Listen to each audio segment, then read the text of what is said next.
নমস্কার, আমি প্রমিতা দাস। আজ 5 সেপ্টেম্বর সর্বপল্লী ডাক্তার রাধাকৃষ্ণনের জন্মদিন। আজকের দিনটি ছাত্রছাত্রীদের কাছে শিক্ষক দিবস হিসেবেই সর্বাধিক পরিচিত।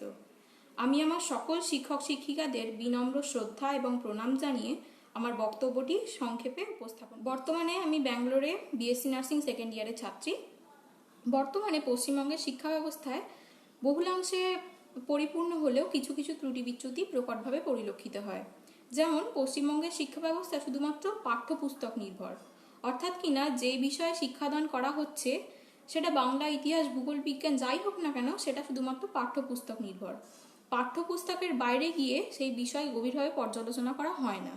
কিন্তু অপরদিকে পশ্চিমবঙ্গের বাইরে যখন শিক্ষাদান করতে আমরা যাই, শিক্ষা গ্রহণ করতে যাই, তখন দেখি যে শিক্ষক শিক্ষিকারা সেই পাঠ্যপুস্তকের বাইরেও সেই জিনিসটাকে গভীরভাবে পর্যালোচনা করে, যেটাকে আমরা বলে থাকি ইনডেপথ অ্যানালিসিস। এক্ষেত্রে আমার কিছু পার্সোনাল এক্সপিরিয়েন্স আমি শেয়ার করতে চাই। আমি তখন স্কুলে পড়ি, খুব জোর 6 অথবা 7-এ।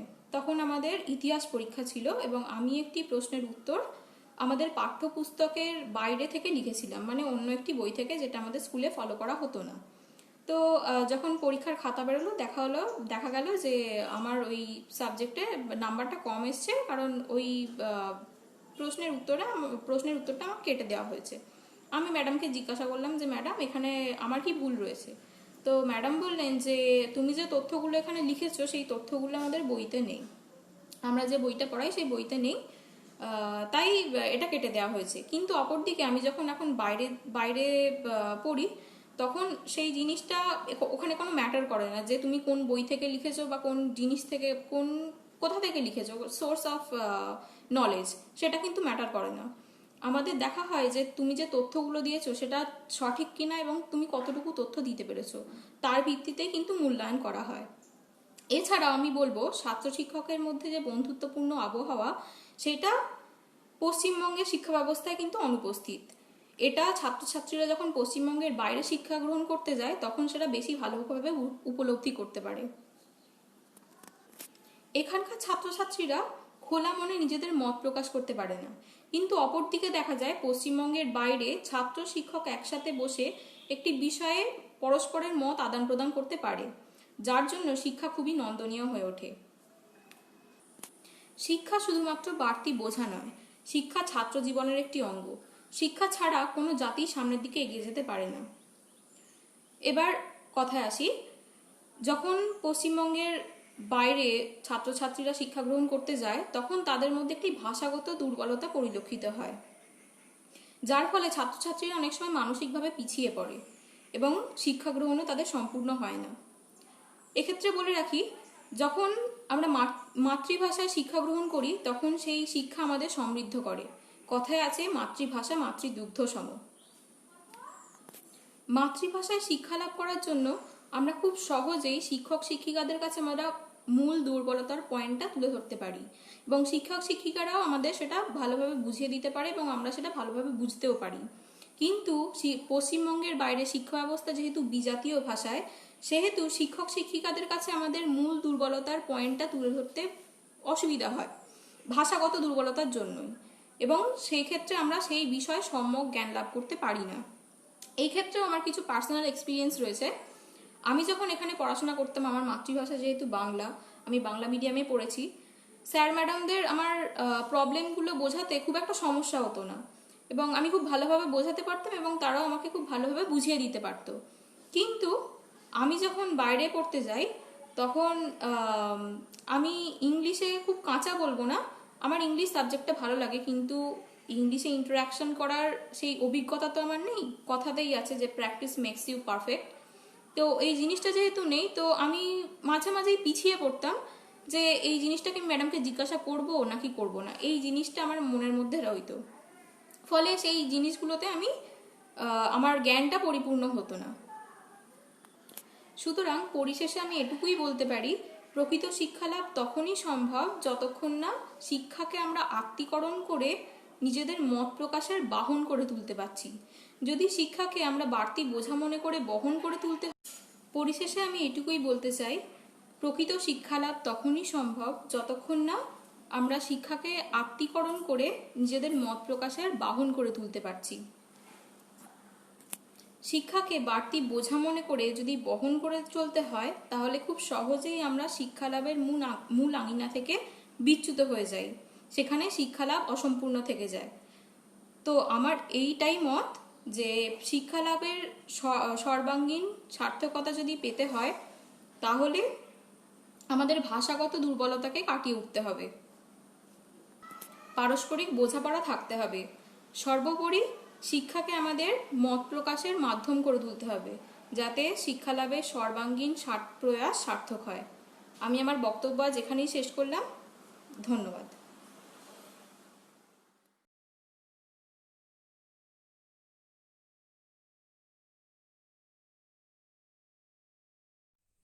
নমস্কার, আমি সুনিপা আদুক, গভর্নমেন্ট জেনারেল ডিগ্রি কলেজ সিঙ্গুরের সমাজতত্ত্ব বিভাগের 2য় বর্ষের ছাত্রী। 5ই সেপ্টেম্বর এই দিনটির গুরুত্ব আমরা প্রত্যেকেই উপলব্ধি করি। এই দিন শিক্ষাবিদ তথা দার্শনিক ডক্টর সর্বপল্লী রাধাকৃষ্ণন জন্মগ্রহণ করে। এই দিনটি সমগ্র ভারতে শিক্ষক দিবস হিসাবে পালিত হয়। আমি আমার সশ্রদ্ধ চিত্তে ডক্টর সর্বপল্লী রাধাকৃষ্ণন এবং সমগ্র শিক্ষককুলের প্রতি আমার প্রণাম নিবেদন করছি। আর এই সঙ্গে বিদ্যালয় জীবনের ফেলে আসা স্মৃতিরন্থন করছি। আমাদের প্রত্যেককেই নিম্ন বিদ্যালয় থেকে উচ্চ বিদ্যালয়ে যেতে হয় শিক্ষা অর্জনের জন্য। সেই মতো আমিও সিঙ্গুর গোলাপমোহিনী মল্লিক উচ্চ বালিকা বিদ্যালয়ে ভর্তি হই। বিদ্যায়তনে বড় বাড়ি, বড় গেট, অনেক দিদিমণি, অনেক ক্লাসরুম আমায় বিস্মিত করেছিল। আরো বিস্মিত হয়েছিলাম ক্লাস 5 থেকে 12 পর্যন্ত কিভাবে এত ছাত্রীরা 6 ঘন্টা ধরে এত বিষয়ে পড়াশোনা করছে এই কথা ভেবে। বিদ্যালয়ের দিদিমণিদের রাশভারী গলা মাঝে মধ্যেই মনে ভয়ের উদ্বেগ ঘটাত। দিদিমণিদের স্নেহ, ভালোবাসা, শাসন তর্জন ও নিয়মানুবর্তিতার মধ্যে দিয়ে কিভাবে যে 8-8টা বছর কেটে গেল তা বুঝতেই পারলাম না। প্রথম যখন ক্লাস 5-এ পড়তাম, যে সমস্ত অদেখা অজানা বিষয়গুলির প্রতি ভয় ছিল, ধীরে ধীরে তা দূরে সরে গেল। ক্রমশ সেই বিষয়গুলি জানা হয়ে গেল। উচ্চ বিদ্যালয়ের এই শিক্ষায় পরবর্তী শিক্ষা জীবনে প্রবেশ পথের মূল পাথেয়। বিদ্যায়তনে যাদের নির্দেশিত পথে, যাদের জ্ঞানের আলোয় আলোকিত হলাম, তাদের ঋণ অপরিশোধ্যই রয়ে গেল। এই বিদ্যালয়ে পড়াকালীন, বিশেষত যখন ক্লাস 11-এর ছাত্রী, তখন বেশ কয়েকজন দিদিমণি অমানবিক মুখ আমাকে এবং আমার বন্ধুদের বিব্রত করেছিল। তার প্রতিবাদ করতে গিয়ে তাদের রোষানলের মুখেও পড়তে হয়েছিল। এর ফলস্বরূপ আমাদের কয়েকজনকে কিছুদিনের জন্য বিদ্যালয়ের ক্লাস থেকে বঞ্চিত করা হয়েছিল। তখন অবশ্য দুঃখ পেয়েছিলাম, কিন্তু প্রতিবাদী হয়েছিলাম যুক্তির খাতে। এখন আমি কলেজের ছাত্রী। বিদ্যালয়ের দিদিমণিদের সাথে আর দেখা হয় না। আমার বন্ধুরাও বিভিন্ন কলেজের ছাত্রী। তাদের সাথে যেমন কখনো দেখা হয়, আবার কারোর সাথে দেখা হয় না। অথচ বিগত কয়েক বছর ধরে তাদের সাথে ছিল প্রতিদিনের দেখাশোনা। এখন মাঝে মধ্যে বিদ্যালয়ের স্মৃতি মনকে নাড়িয়ে দিয়ে যায়। আর ভারাক্রান্ত মনে ভাবি, যা গেছে তা তো গেছে, আর কোনোদিনই ফিরে আসবে না।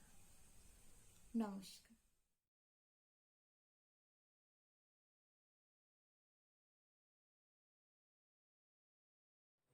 আজ 5ই সেপ্টেম্বর, শ্রদ্ধেয় সর্বপল্লী রাধাকৃষ্ণনের জন্মদিন। আমরা প্রতিদিনই কিছু না কিছু শিখি, তাই প্রত্যেকটা শিক্ষকের কাছে আমরা চিরকৃতজ্ঞ। আর তাদেরই সম্মানে আজকের এই বিশেষ দিনটি। শিক্ষক কাকে বলে? যে মানুষ আমাদের চলার পথে মানুষে হতে শেখায়, তারাই আমাদের কাছে শিক্ষক। শেখার কোনো বয়স হয় না, আর শেখানোর মানুষেরও বয়স মাপা যায় না। বাবা মার থেকে বড় শিক্ষক বোধ হয় আর কেউ নয়। জীবনে চলার পথে তাদের প্রতিদান আমরা প্রত্যেকটা মুহূর্তে উপলব্ধি করতে পারি। জীবনের অন্ধকার সময়ে তাদের শেখানো নীতি দিয়ে আমরা আলোর দিশা দেখতে পাই। মাত্র 4 বছর বয়সে প্রথমবার স্কুলে জোর করে বসিয়ে রেখে আসা বাচ্চাটাকে যে মানুষটি সযত্নে কোলে তুলে রূপকথার গল্প শুনিয়ে বিদ্যালয়ের সেই ভয়ঙ্কর পরিস্থিতিটাকে খুব স্বাভাবিক করে তোলে, আর তারই মতো একই বাচ্চাদের সাথে বন্ধুত্বের মালা গাঁথা শেখান, তিনি আমার কাছে শিক্ষক। ক্লাসে দুষ্টুমি করায় ভয় পেয়ে দৌড়ে পালানোর সময় যে ছেলেটি পড়ে গিয়ে হাঁটুতে চোট পায়, আর তখন সেই গম্ভীর স্যার তাকে ধমক না দিয়ে কোলে তুলে নিয়ে তার চোট লেগে যাওয়া স্থানে ওষুধ লাগাতে লাগাতে ন্যায় অন্যায়ের ছোট্ট ফারাকটা বুঝিয়ে দেয়, হাতে দুটো চকলেট গুঁজে দেন, সেই গম্ভীর মানুষটা আমার কাছে শিক্ষক। শিক্ষক তো আমার সেই বন্ধুটিও, যে ফাজিল স্বভাবের হলেও আমার বিপদের সময় কাঁধে হাত রেখে বলে, চিন্তা কিসের, আমি তো আছি, আর খুব সহজেই সমস্যার সমাধান করে দেয়। আমরা প্রতিনিয়ত কিছু না কিছু শিখি। একটি ছোট্ট মেয়ের থেকে আমাদের যেমন অনেক কিছু শেখার থাকতে পারে, তেমন একটি বয়স্ক বৃদ্ধ বা বৃদ্ধার কাছ থেকেও আমাদের অনেক কিছু শেখার থাকতে পারে। অজান্তেই তারা আমাদের অনেক কিছু শিখিয়ে দিয়ে যায়। আমার শিক্ষকদের প্রতি প্রণাম, আর আশীর্বাদ করুন যেন আপনাদের দেওয়া শিক্ষার মান রাখতে পারি। ধন্যবাদ।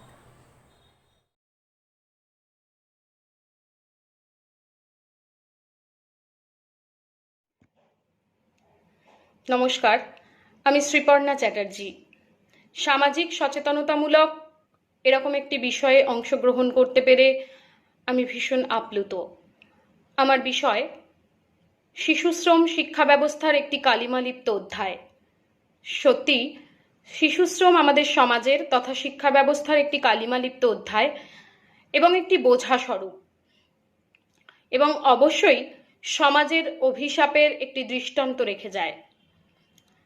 আমাদের সমাজে শ্রমশক্তির জোয়ারে ভাটা থাকলেও শিশু শ্রমিকের কোনো অভাব নেই। দারিদ্রতাই মূলত এর প্রধান কারণ। এছাড়া স্বার্থান্বেষী মনোভাব, নারী পুরুষ ভেদাভেদ এবং চিরাচরিত প্রথা অবশ্যই এর অন্যতম কারণ। আমাদের একটি চিরাচরিত প্রবাদ, বন্যেরা বনে সুন্দর, শিশুরা মাতৃক্রোড়ে। সত্যি আমাদের এই সামাজিক প্রেক্ষাপটে দাঁড়িয়ে শিশু শ্রমিকরা তাদের মায়ের কোল থেকে বিচ্ছিন্ন। নিরাবিল আনন্দ, শৈশবের স্নিগ্ধ উচ্ছ্বাস, সহজ সরল স্বাভাবিক জীবন থেকে তারা অনেকটা দূরে। সমাজের মূল স্রোত থেকে তারা বিচ্ছিন্ন, এবং তার জন্য আমরাই দায়ী। আমাদের মানসিকতা কিছুটা হলেও তার জন্য দায়ী। আমরা যদি চেষ্টা করি, আমাদের যদি মানসিকতার পরিবর্তন আমরা ঘটাই, তাহলে হয়তো তাদেরকে আবার জীবনের মূল স্রোতে ফিরিয়ে দিতে পারবো। ক্রমাগত শ্রম বিনিময়ের মাধ্যমে তারা অর্থনীতির সাথে কিছুটা যোগসূত্র স্থাপন করতে পারলেও শিক্ষানীতির সাথে তাদের কোনো যোগসূত্র স্থাপন হয় না। তাদের ঘরে শিক্ষার আলো পৌঁছয় না। কবি সুকান্ত ভট্টাচার্যের ভাষায়, আমি যেন সেই বাতিওয়ালা যে সন্ধ্যায় রাজ পথে পথে বাতি জ্বালিয়ে ফেরে, অথচ নিজের ঘরে নেই যার বাতি জ্বালার সামর্থ্য। নিজের ঘরে জমে থাকে দুঃসহ অন্ধকার। সত্যি তাদের জীবনটা অন্ধকারে নিমজ্জিত। ফুল হয়ে ফুটে ওঠার আগেই তারা কুঁড়ি হয়ে ঝরে যায়। আমরা যদি আমাদের মানসিকতার পরিবর্তন করি, তাহলে তারা হয়তো ফুল হয়ে ফুটে উঠবে, আর আমাদের সমাজ উন্নতির শিখরে পৌঁছতে সক্ষম হবে। শিশুরা আমাদের ভবিষ্যতের যোদ্ধা, আমাদের কাণ্ডারি। 1974 সালে ভারত সরকার শিশুদেরকে সর্বোচ্চ জাতীয় সম্পদ হিসেবে ঘোষণা করেন। কিন্তু আমাদের এই সামাজিক দৃষ্টিভঙ্গিতে অনেক সংখ্যক শিশু জানেই না সহজ পাঠ কি, বর্ণপরিচয়, কিশলয়, এসব থেকে তারা বঞ্চিত। আমাদের সমাজের যোদ্ধারাই যদি বঞ্চিত হবে, তবে সমাজও তো উন্নতির শিখরে পৌঁছানো থেকে বঞ্চনার শিকার হবেই। অবৈতনিক প্রাথমিক শিক্ষাস্তর এবং শিক্ষা ব্যবস্থায় অনেক রকম সুযোগ সুবিধা থাকলেও তারা সেই সুযোগ সুবিধার অঙ্গনে গিয়ে পৌঁছতেই পারে না। আমরা যদি সবাই মিলে একসাথে সচেষ্ট হয়ে সচেতনতা গড়ে তুলে তাদেরকে যদি ওই অঙ্গনে পৌঁছে দিতে পারি, তাহলে ভবিষ্যৎ সমাজ অনেকটা উন্নতির শিখরে পৌঁছে যাবে। স্বার্থান্বেষী মনোভাবকে দূরে সরিয়ে যদি শুভ বুদ্ধি সম্পন্ন হয়ে সবাই একত্রিত হই, তাহলে ভবিষ্যতে একদিন আমরা একত্রিত হয়ে বলতে পারবো, এ বিশ্বকে এ শিশুর বাসযোগ্য করে যাব আমি। নবজাতকের কাছে এ আমার দৃঢ় অঙ্গীকার। অবশেষে সব কাজ সেরে আমার দেহের রক্তে নতুন শিশুকে করে যাব আশীর্বাদ। তারপর হব ইতিহাস। নমস্কার।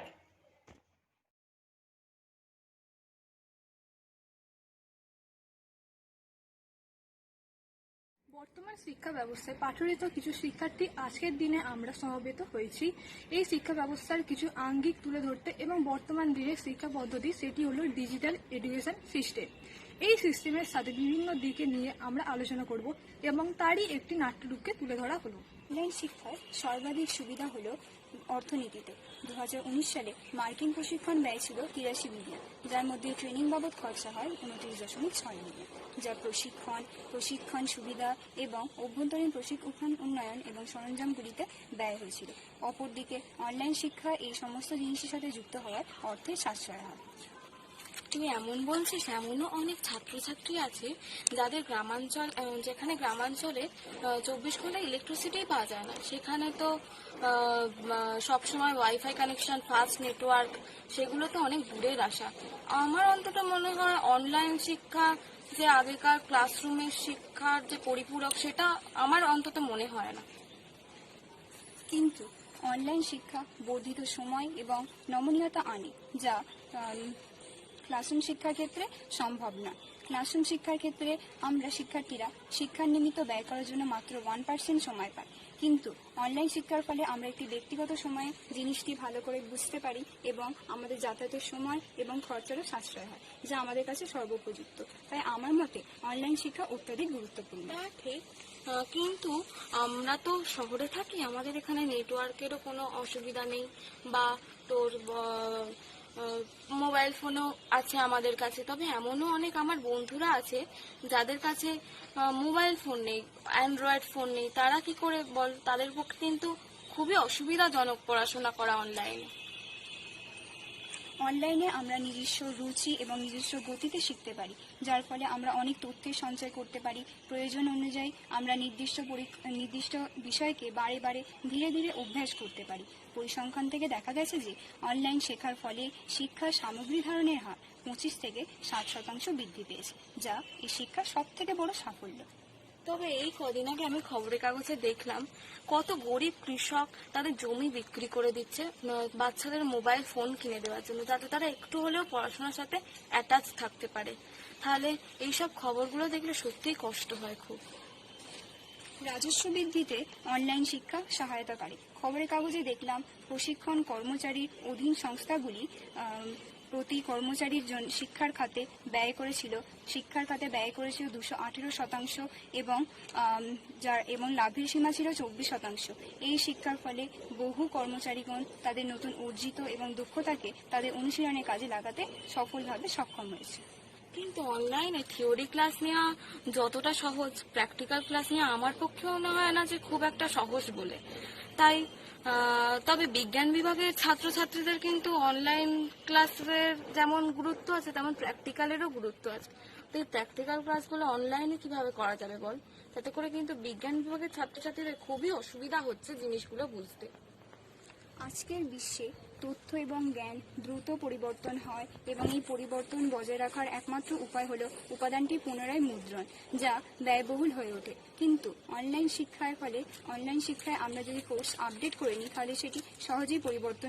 আমাদের এমনও তো অনেক বন্ধু আছে যারা অনলাইন ক্লাসেও থাকছে, আবার ফ্লিপ স্ক্রিনের সুবিধা নিয়ে ফেসবুক করছে, হোয়াটসঅ্যাপ চ্যাটিং করছে। এতে করে তো স্যারেদের অপমান করা হচ্ছেই, তার সাথে তারা নিজেদেরও অনেক ক্ষতি করছে। কিন্তু অনেক শিক্ষার্থী আছে যাদের কাছে পড়াশোনাটা অনেকটা গুরুত্বপূর্ণ, তাই এগুলি তাদের কাছে কোনো ব্যাপার না। তাই এই সময় বিদ্যালয় না চালু থাকার জন্য এই অনলাইন শিক্ষাটাই তাদের পক্ষে খুবই সহযোগিতা করছে। এছাড়াও একভাবে 5-6 ঘন্টা ক্লাস করার ফলে তোর যেমন একটা একঘেয়ে মনোভাব সৃষ্টি হচ্ছে, ঠিক তাই নয়, আবার বিভিন্ন সময় নেটওয়ার্ক প্রবলেম, তার জন্য কথা শোনা যাচ্ছে না, বিভিন্ন রকম সমস্যার মধ্যে দিয়ে একটা অনীহা তৈরি হয়ে যাচ্ছে যেন অনলাইন ক্লাসটার মধ্যে। তো এই সমস্যাগুলো তো আমার মনে হয় স্কুল লাইফে হতো না। তোর কি মনে হয় বল? তা সত্ত্বেও অনলাইন সামগ্রীতে কিছু পরিবর্তন করি আমরা যদি, তবে তৎক্ষণাৎ তা শিক্ষার দর্শকদের সামনে সম্পূর্ণভাবে উপলব্ধ হবে, যা সর্বোপরি বলা যায় যে ক্লাসরুম শিক্ষার বিকল্প হিসেবে অনলাইন শিক্ষায় আমাদের শিক্ষা ব্যবস্থায় গুরুত্বপূর্ণ ভূমিকা পালন করে। হ্যাঁ, এবার তো দেখ, সেসব তো নয় মানলাম, দেখ প্রত্যেক জিনিসেরই যেমন একটা তোর ভালো দিক আছে তেমন খারাপ দিকও আছে। তা সবকিছুই তো মেনে নিয়ে আমাদের চলতে হয়, তাই নয় কি? তো কিছুই হচ্ছিল না, তার থেকে বরং অনলাইন ক্লাসটা ভালো হচ্ছে আর কি। আমি প্রিয়াঙ্কা। আমি সানিয়া। আমি স্নেহা। নমস্কার।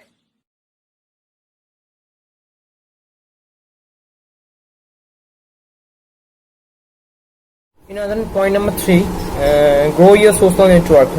No, we're talking about Facebook friends or Instagram followers or Twitter followers. We are talking about in a classroom setting you have the opportunity to interact with and meet with fellow students who may come from different region and variety of professional backgrounds. In being exposed to a broader professional network through continuing your education, you can get to know people who may be in similar situation as you have been in the same spot. You have continued to advance their career. Your network gone through earning a degree can be during student life can be a wealth of insight and information. You advance your own career and also achieve your goals, and that's it. In other hand, seeking of knowledge, searching for knowledge or gaining some knowledge during gaining some knowledge in student life, social interaction is and the main thing is you have to meet if you have a chance to meet lots of people, you can achieve more of knowledge about how other people live with their life with some of between poverty and others. In the social life learning, you can gaining some knowledge how they live their life with 4 to 5 family members with less than a 10 to 20,000 salary, and that's how you can achieve your knowledge and create something new for the poverty, like charity and just like that, to feed some poor little children and to their family for some sorts of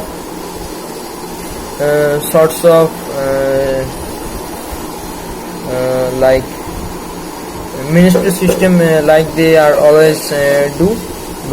Point number 3, that's the ending. Point number 2, soft skill. How soft skills helps us to achieve our goals and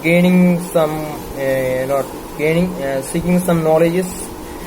When you return from your school, you learn far more than just different management styles or how to create an influential presentation, and you also learn more subtle but equally important skills. And these so-called soft skills include strong abilities and in areas like communication, teamwork, and hard work, critical thinking, and problem solving. Each of these talents can add value to your organization wherever you are, and such skill can give you the experience to prepare and equipped to take that next step toward achieving your goals for a successful career resolution.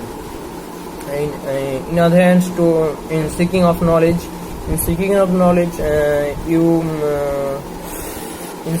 also you gaining some skills and many more other things that are just.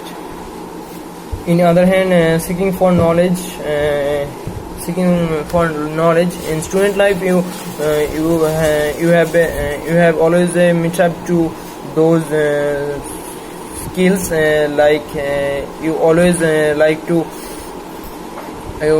desire to learning those skills some computer programming, coding, and many more, your favorite one. By learning them in your future, you can achieving something, and that always help your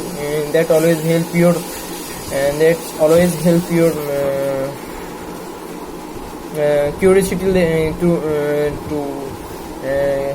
grow on your curiosity level, and that's it. Number 2 point, ending. Student life, a career catalog or a journey to the knowledge, seeking of knowledge. When it comes to self-improvement, we know a lot of methods to get fit, you eat right and exercise to know how to live your life properly, to grow physical strength, you train and lift weights to improve your memory, you get enough sleep to intentionally learn new things, and first of all, gaining something means not only knowledge, gaining something means everything. This reason may be given when you pursue an undergraduate or graduate degree. You gain some sorts of degree, and you are equipped with practical skills and knowledge that you can apply to achieve your goals and to be in your workplace. And also you will learn best practices in according to understand the financial aspects of your work management program. Especially, you will learn leadership principles and how to deal with conflict and lead others as a leader. This knowledge can be both factual and practical. This means that the information you learn is not just interesting to know, but will be a great use of in your current role and where you hope to go. And just because you have reached a high level management position doesn't mean you should stop. But because knowledge and gaining something, gaining something is not just a stop. It's always in teaching life or in student life, gaining something is not stop. At your death age, learning degrees can help and build upon your experience and broaden your skill set. Now come seeking for some knowledge. Students learn by connecting new knowledge with knowledge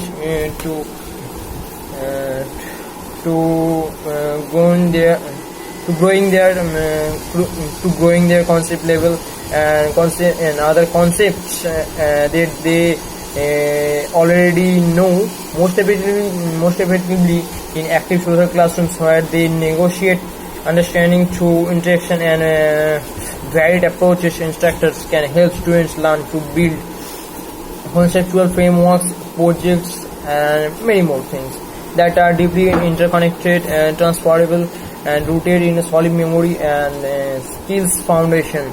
That's it. Point number 1. This it end.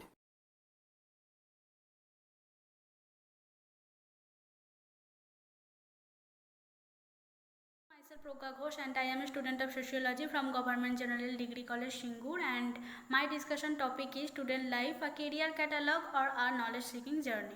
Knowledge and a successful career are two sides of the same coin. Both need to go hand in order to be the survival of the fittest. For the way of description of view, I can say the following. Let's say you just passed your school leaving exam. You studied hard, read every chapter repeatedly until you are totally familiar with each of it, although you used just 1/6 of your entire knowledge from your school life. Same happens when you join an organization. You actually used 15 to 25% of your education, and this little part of your education is what helps you to ease into your real world without any hiccup. Regarding the topic about whether we study for knowledge or career, I doubt you will ever have any career without any kind of knowledge. You won't be hired in a tea stall if you have no knowledge of how tea is made or what it is. Career and knowledge work hand in hand. To have a career, you need knowledge.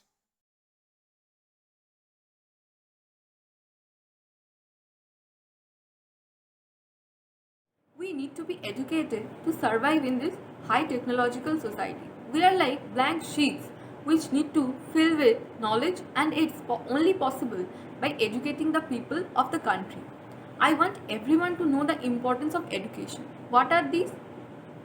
It helps to communicate. Establish more schools. In rural areas, there are not enough schools for the students. That's why they lose interest in educating themselves.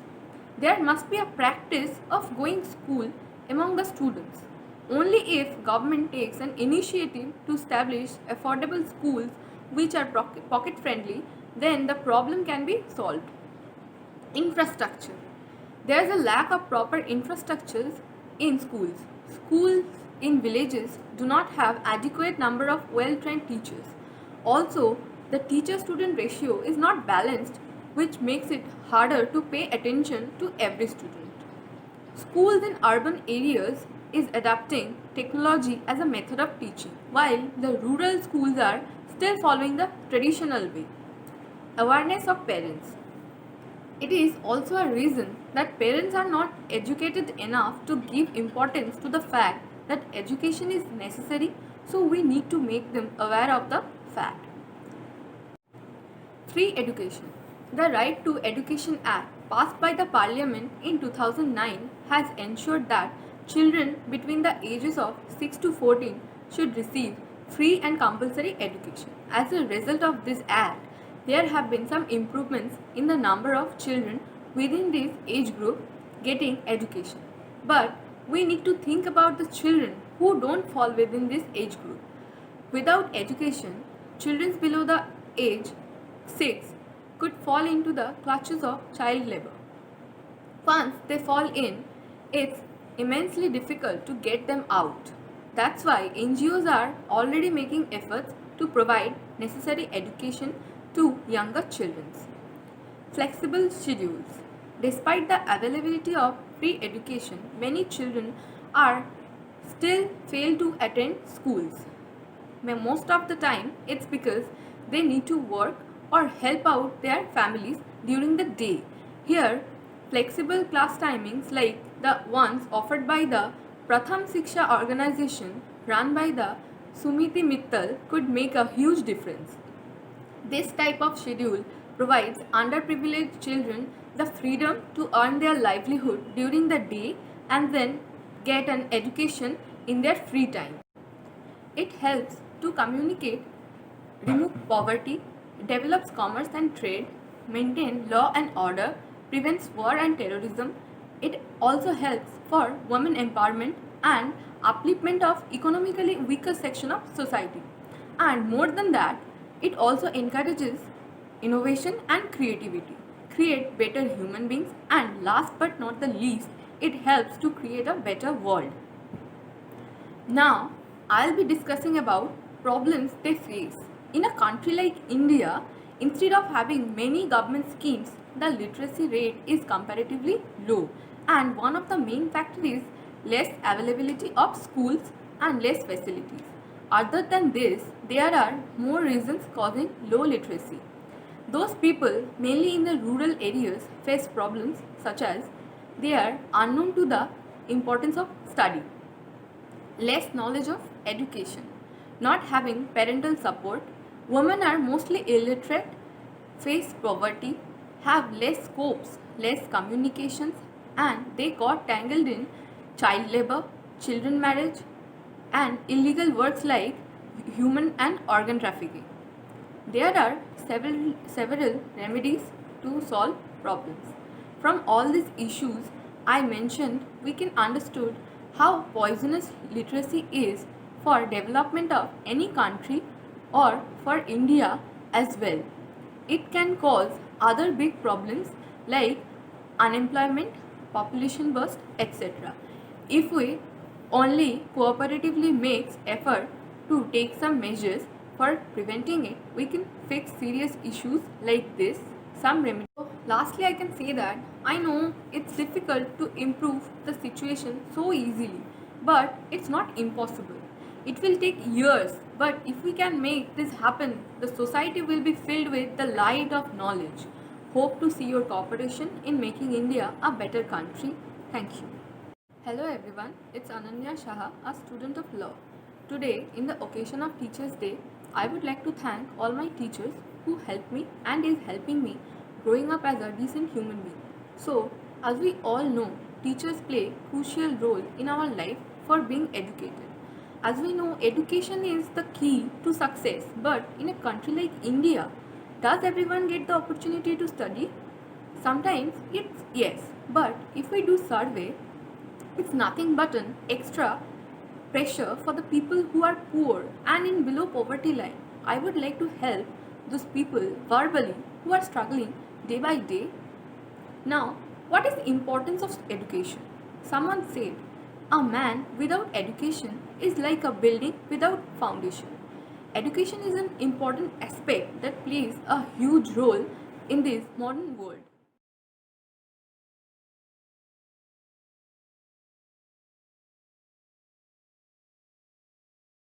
Hello everyone, I am very thankful for giving me such an opportunity on the Professor Teachers Day. My name is Tiagas. Today I am going to speak on education and literacy in India. According to Nelson Mandela, education is the most powerful weapon which we can use to change the world. Education makes or mars the process of a nation. It is the process of achieving knowledge, habits, skills, and world knowledge. The percentage of literacy is going up. The number of illiteracy has increased in India. The increase in population rate is the one of the major cause for illiteracy in India. Lack of awareness and gender inequality is the another reason of illiteracy among the girl children in most rural areas. Illiteracy is like an internal disease in our India. After attaining freedom, we found that literacy is the main obstacle in our Indian development. The right to education was passed in 2009, which specified that the children between 6 to 14 ages will be given free education and reasonable things. And today our literacy rate in India is 74.0%. According to Mahatma Gandhi, every citizen must jointly work together. And according to Mahatma Gandhi, mass illiteracy is India's sin and shame and must be liquidated.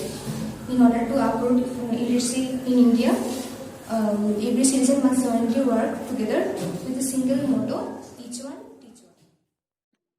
আমার নাম ঋত্বিকা মাল। আমি সিঙ্গুর গোলাপমোহিনী মল্লিক উচ্চ বালিকা বিদ্যালয়ের ছাত্রী।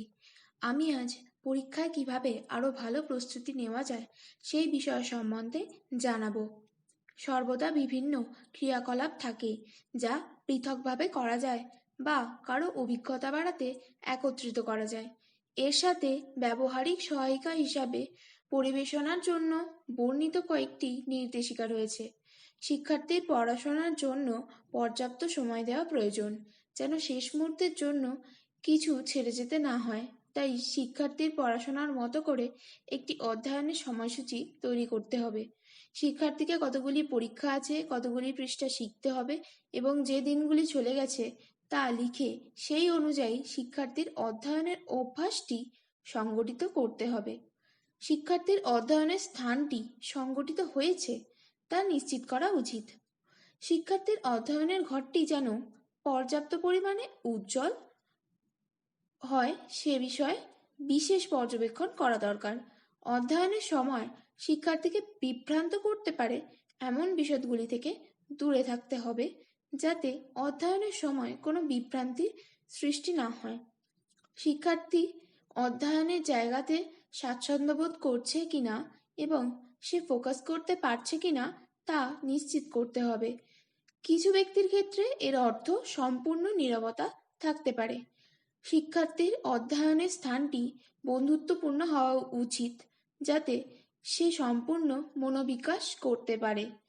পুরনো পরীক্ষার অনুশীলন করা দরকার।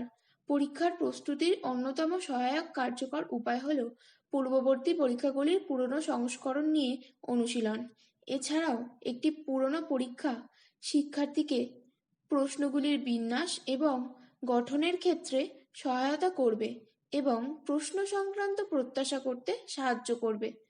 বন্ধুদের সাথে অধ্যয়নের দল গঠিত করতে হবে। অধ্যয়ন দলগুলি শিক্ষার্থীকে প্রয়োজনীয় উত্তরগুলি পেতে এবং দ্রুত কার্য শেষ করতে সহায়তা করতে পারে। নিয়মিত বিরতি নেওয়া প্রয়োজন। মস্তিষ্কের ফোকাস ফিরে পেতে নিয়মিত বিরতির প্রয়োজন। দীর্ঘ সময় অধ্যয়ন করা সেরা কৌশল নয়, কারণ দীর্ঘমেয়াদী জ্ঞান ধারণ করা প্রায় অসম্ভব। তাই অধ্যয়নের পর গুরুত্বপূর্ণ অংশটি দীর্ঘ সময় মনে রাখতে বিরতির প্রয়োজন। স্বাস্থ্যকর খাবার খাওয়া উচিত। মস্তিষ্কের জন্য ভালো অধ্যয়নকালে শিক্ষার্থীর অস্বাস্থ্যকর খাবার খাওয়া উচিত নয়। শিক্ষার্থীর শরীর ও মস্তিষ্ক সুস্থ রাখার জন্য প্রাকৃতিক, তাজা এবং ভিটামিন সমৃদ্ধ খাবার খেতে হবে এবং এটি শিক্ষার্থীর পক্ষেও ভালো এবং এটি তার স্মৃতিশক্তিকে উন্নত করতে সাহায্য করবে। শিক্ষার্থীকে পরীক্ষার দিন পরিকল্পনা করতে হবে। পরীক্ষার জন্য সমস্ত নিয়ম এবং প্রয়োজনীয়তা পরীক্ষা করে দেখে নিতে হবে। শিক্ষার্থীর রুট এবং তার গন্তব্যে পৌঁছতে যে সময় লাগতে পারে তা পরিকল্পনা করে তার সাথে কিছু অতিরিক্ত সময় যুক্ত করতে হবে, কারণ শিক্ষার্থী পরীক্ষাগারে দেরি করে পৌঁছলে তাকে আরো বেশি উদ্বেগ মোকাবিলা করতে হতে পারে। প্রচুর পরিমাণে জল পান করতে হবে। পরীক্ষার জন্য অধ্যয়নরত এবং এমনকি কোনো পরীক্ষার সময়ও জল খাওয়ার পরামর্শ দেওয়া হয়। হাইড্রেট থাকা খুবই গুরুত্বপূর্ণ এবং এটি শিক্ষার্থীর সামগ্রিক ইতিবাচক মেজাজকে যুক্ত করে।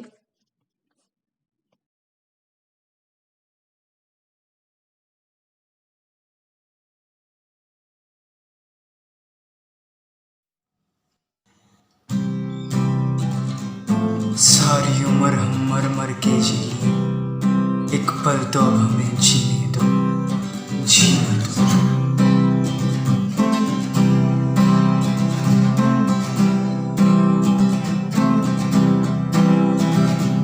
सारी उम्र हम मर मर के जी लिए, एक पल तो हमें जीने दो, जीने दो। सारी उम्र हम मर मर के जी लिए, एक पल तो हमें जीने दो, जीने दो। ना ना ना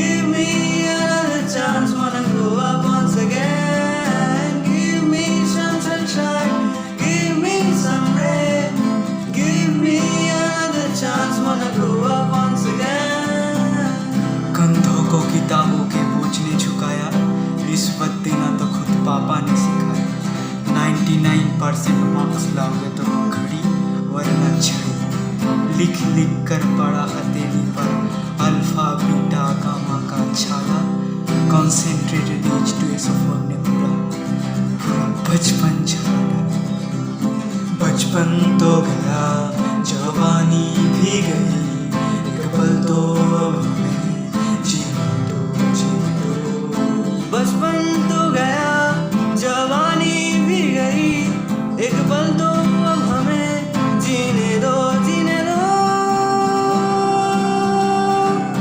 ना ना ना ना ना ना ना ना ना ना ना give me some sunshine give me some rain give me another chance wanna grow up once again na na na na na na na na na na na na na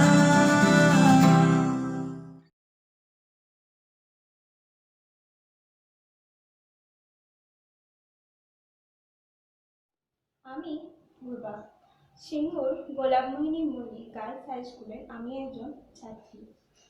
তো আমি আজকে একটি বিষয়বস্তু নিয়ে আলোচনা করতে চাই।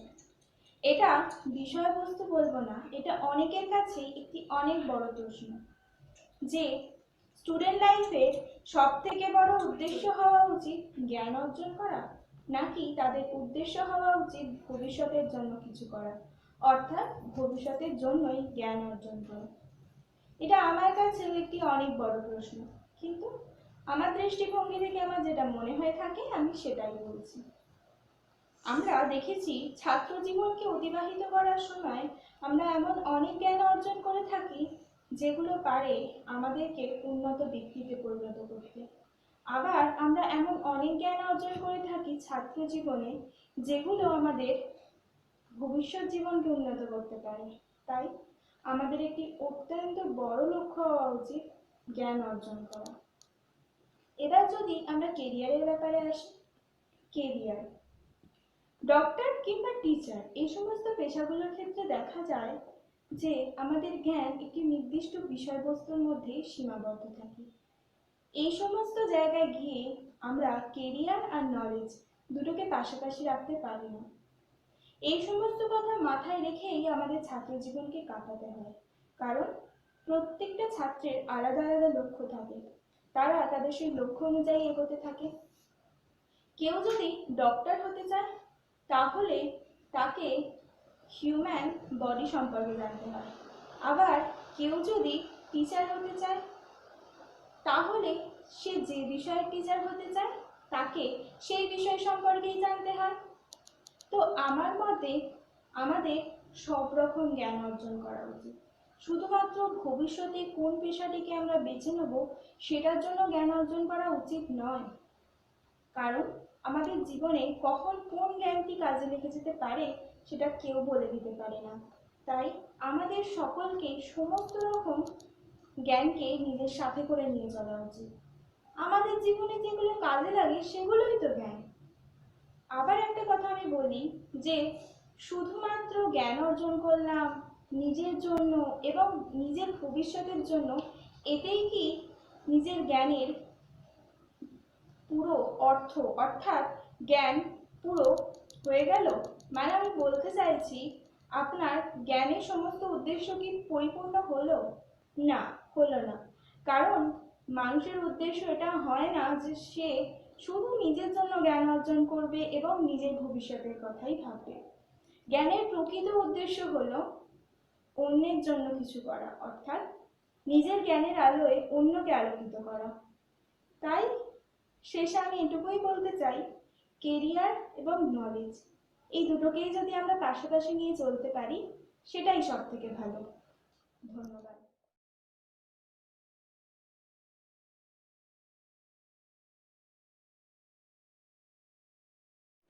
Hi all. Today I want to discuss about the reservation policy in India. Before that, I pay tribute to all of my teachers and educators.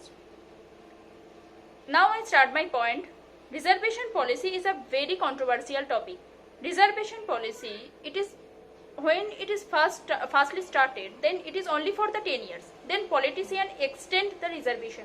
Every 10 years we have a census. The condition of the SC or ST or OBC will be evaluated and the decision will be taken to continue or discontinue. According to the article 334, the 10 years limit was for the reservation of the seats for the scheduled caste and scheduled tribes, and the representation of the Anglo-Indian in Lok Sabha and Vidhan Sabha only. Based on the current situation, many questions are come in our mind.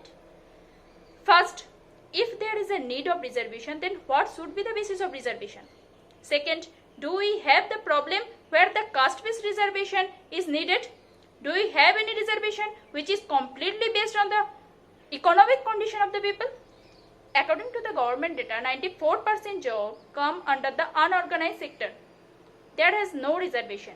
Only 6%, this is the organized sector. Under 6%, 40% is the private job and 60% is a government job. And reservation is only allowed for the government job only. Within 60% government job, 30% for the reserved people and 30% for the unreserved people. I shared a data which is caste combination wise population. Hindu upper caste or general people, that is 25%, Hindu OBC 30% and SC or ST category, that is 25%. Muslim 14%, others 6%. And the percentage of the population based on the Indians' wealth, that is Hindu upper caste 41%, OBC Hindu 31%, SC ST 11% and Muslim 8% and others 9%. And IIT faculty there is also have a reservation. Upper caste Hindu 55%, non-permanent or the vacant place, that is 40%, all other 5%. IM faculty there is also have a reservation. Upper caste Hindu, that is 75%, unfilled 20%, all other 5%. So I think reservation has been started in India for being equal in education and institution, and also being equal when you hire for a government job. If we see 10 years back, then certain community was doing a certain work. We saw that in our locality or in our school also, low caste people were involved to do the cleaning work. Among them, most of the people belong to the SC or ST category. In some places, upper class people look down on the lower class people. Still now, upper class people feel proud for their tradition and culture. So I think reservation system is not totally bad thing. It is positive discrimination done by the government for the certain social purpose. It can be good or bad depending upon whether it serves the purpose. According to the law, the limit of the reserved seat is 49% only. SC 15%, OBC 27% and ST 7%. It has some pros. First, it has helped the socially backward communities. We can see now many of the high profile places, that is IS officer, IPS officer, UPSC are occupied by them. So it is a great achievement. It provides the level playing field to those having the disadvantages. It has some cons. First, it compromises meritocracy. In an entrance examination, there is a marks cutoff of SC or ST category is 45% and for general caste that is 60%. One general candidate who gets 55% or 60% or 55% marks or 59% marks not eligible for take a admission in the college or institution. But SC or ST candidate who get 46% mark, he or she can easily take admission in college or institution very easily. And if we judge on the basis of the fees, then we can see that for the general candidate, the fees of organization or institution, that is almost 1.5 lakhs, and for OBC that is 60,000, and for the SC or ST people that is only 5,000 only. And second point, it is not implemented well. The son of IS officer gets a reservation. Third point, it is not helping the actual backwarded people. especially for the economic backwarded. We take an example. Suppose a son of a farmer completed his study and now he will give the government examination, but he does not have the enough money to fill the examination form of Rs 750 rupees. But another side, the son of the bank manager who come under the SC or ST category, he can fill the examination form instead of 150 rupees. So I think it is not equally judgment. I can conclude this point, and I want to say that in spite of having SC or ST category, a statistic need to be performed on the basis of monthly income, where economically backwarded people get the right benefits. Thank you.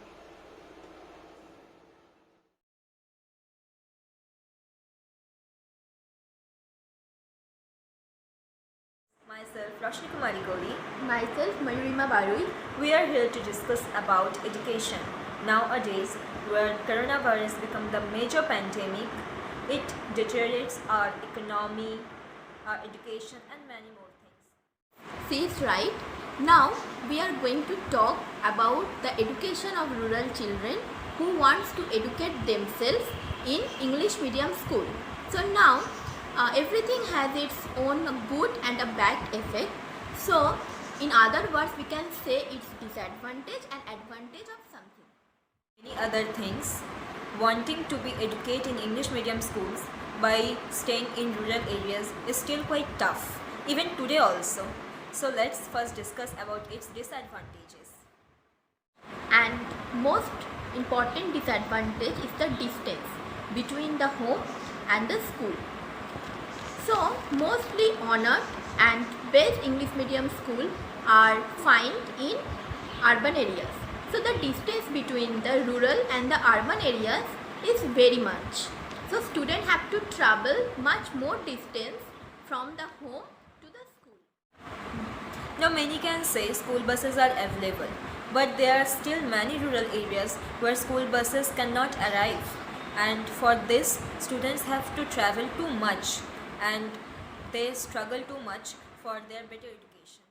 Now we are going to discuss about the second disadvantage, which is not getting a good tutor in their locality. Yes, of course, because of rural area, they cannot be able to get a good tutor, or we can say their best tutor for this locality, and which may hamper their results also. There is none other option remains to them, and they start their tuition classes in urban areas. And due to this, many a times it becomes late night to reach homes, and it may create terrible condition for girls because of these urchin boys in their locality. So, another disadvantage is lack of self-confidence. So, when a newcomer from a rural area joins a school in urban area, he or she would have a lack of self-confidence. And most of the time it is seen that they are bullied, which loses their confidence and they start feeling themselves less. Yes, of course, like all these disadvantages. Now we are going to discuss about the advantages of the rural children who are willing to get educated in English medium schools. Yes, first of all, they are getting good education, or we can say they are getting better education when they are coming from rural to urban schools. And one more thing, as we know, India is a developing country. Many schools were establishing in rural areas also. But the fact is that their teachers were not so good in compare with urban schools. Not we are all getting only education, but it also improves our body languages as well as mindsets, and we become very smart and self-confident. In urban English medium schools, the knowledge on English becomes quite strong, which is a big plus point for any child. As we know, English is a global language. So that's it. And one more thing, as we all know that unlocking India is started. Not because of that coronavirus is gone, but because of our decreasing economy. So whenever you go out, keep social distancing, wear mask, and also keep hand sanitizer with you. And also main thing is that please avoid gathering. Stay safe. Stay healthy. Thank you. Studying in English medium schools also opens the door for a good job. Of course, in every field there is a huge chance of selection for these English medium schools because of their huge vocabulary of English language. And they are also very confident, and which is the very important part for everything.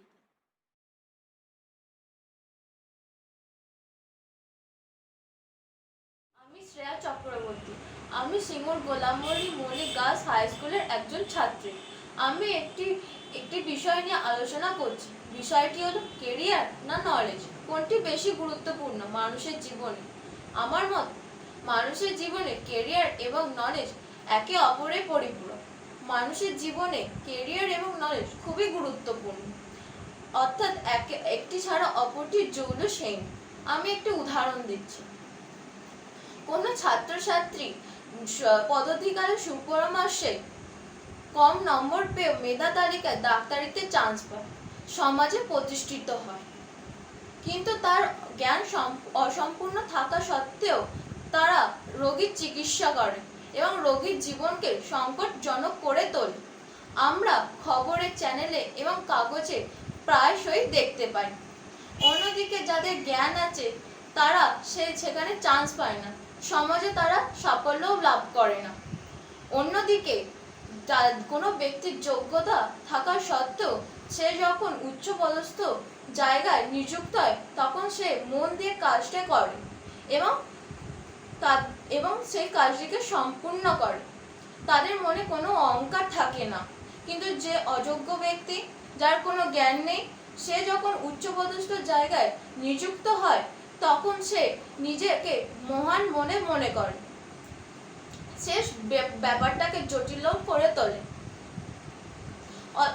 আমাদের সমাজে বহু মানুষ আছে যাদের knowledge আছে কিন্তু কোনো career নেই, আবার এরকম মানুষ আছে যাদের কেরিয়ার আছে কিন্তু কোনো নলেজ নেই।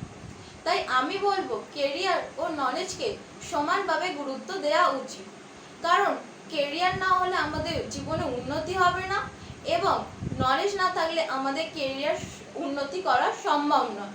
এই বলে আমার মতবাদ থেকে শেষ করলাম। আজ 5ই সেপ্টেম্বর শিক্ষক দিবস। ডক্টর সর্বপল্লী রাধাকৃষ্ণনের জন্মদিন।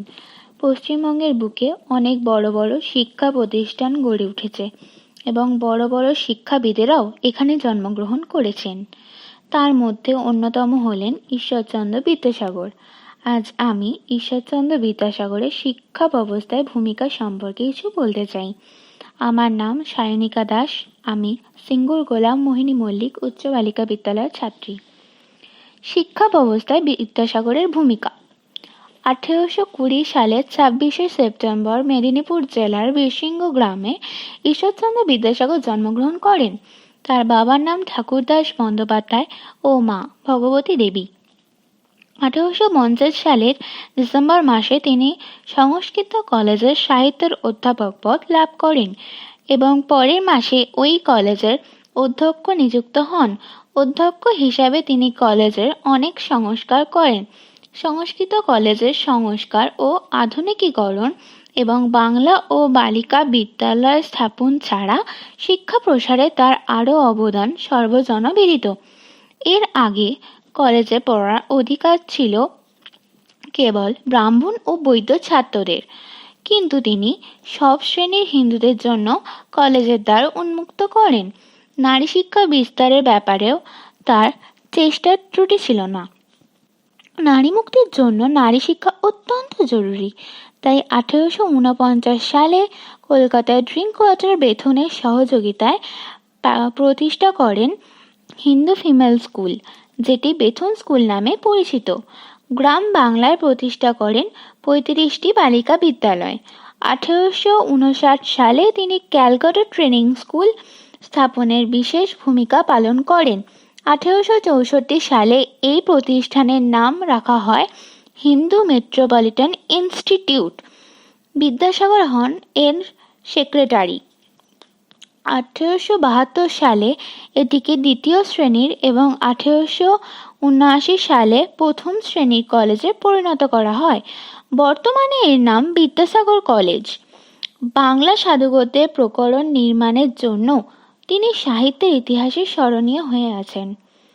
তিনি বাংলা সাহিত্যের বহু গ্রন্থ রচনা করেছেন। তার রচনাগুলিকে কয়েকটি শ্রেণীতে ভাগ করা হয়, যেমন 1. অনুবাদমূলক রচনা, বাসুদেব চরিত, বেতাল পঞ্চবিংশতি, শকুন্তলা, সীতার বনবাস, বাংলার ইতিহাস, জীবনচরিত, ভ্রান্তিবিলাস ইত্যাদি। 2. পাঠ্যপুস্তক জাতীয় রচনা, বোধোদয়, কথামালা, আখ্যানমঞ্জরি। 3.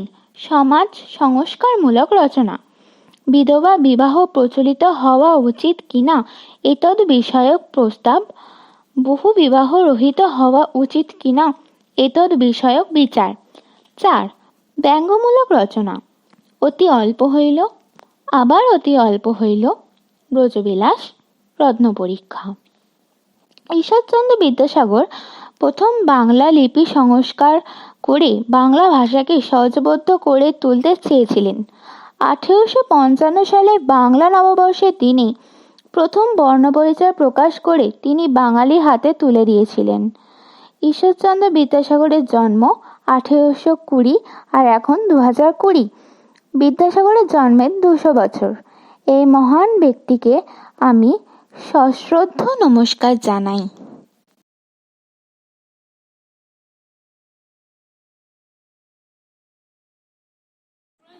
A career catalog or a journey seeking knowledge. We are born student and we will die the same. No matter what age do we breathe our lives, it is all to be a student. But relevantly in our culture, a student life is considered to be the one in which we join preschool, school, college, university, and any other training institution. Considering the student life, it is undoubtedly is a career catalog.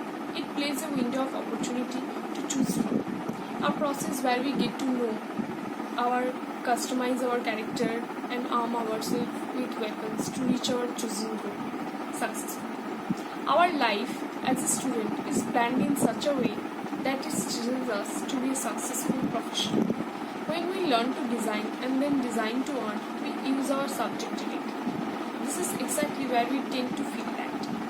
But all those chapters on Gupta Empire or on refraction has been such a wastage of time and energy. But then the knowledge of time we have gained once, treasured forever, to inspire us later to design something amazing, something that would solve some real life problems and issues maybe. So every bit what we learn somehow influences our career directly or indirectly. Maybe that's why it is so important to focus on our knowledge and not just focus on having a decent career. We would be a rudderless ship with a career and inadequate knowledge. It is also very important for us to love the career we pursue.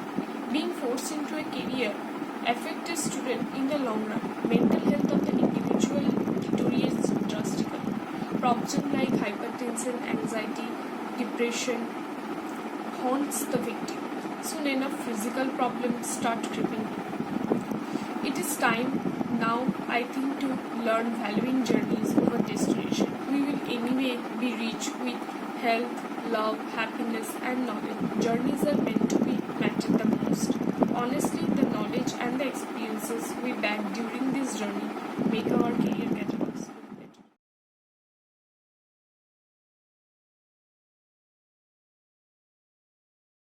Guests, respected teacher and my dear friends.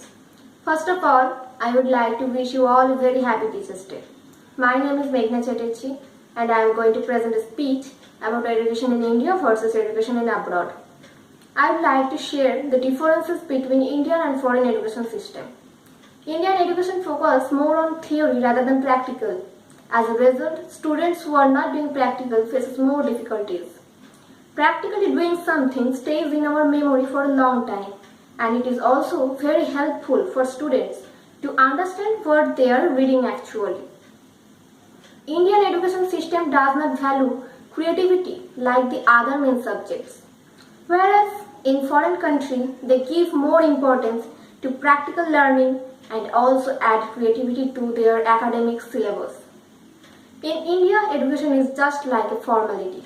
People here mainly use education as to get their degrees and certificates. But in foreign countries, education is taken as a learning process. They believe in skills and knowledge. They don't care about which institution you came from. All they see is what you learned during your schooling. Art, sports, and extracurricular activities are all combined with the study in a broad education system. In United States, arts, sports, music, and theatre are combined in their syllabus. Australia focuses more on sports. They have cricket, hockey, and boxing in their college curriculum. In India, we also have sports, extracurricular activities as well, but they are not included in our syllabus and they are not mandatory. They provide this stuff as encouragement to the students. In India, students are admitted in various fields, as their family and the institutes both focuses more on the future of the students and they both want them to get a well-paid job. In foreign countries, students are admitted according in their field of interest. In the foreign education system, they focus more on making a student skilled and professional rather than just awarding them a degree or certificate. The Indian education system is somewhat old-fashioned. We are unable to integrate sophisticated technology into our education system. But overseas institutes constantly change their curriculum according to latest technologies.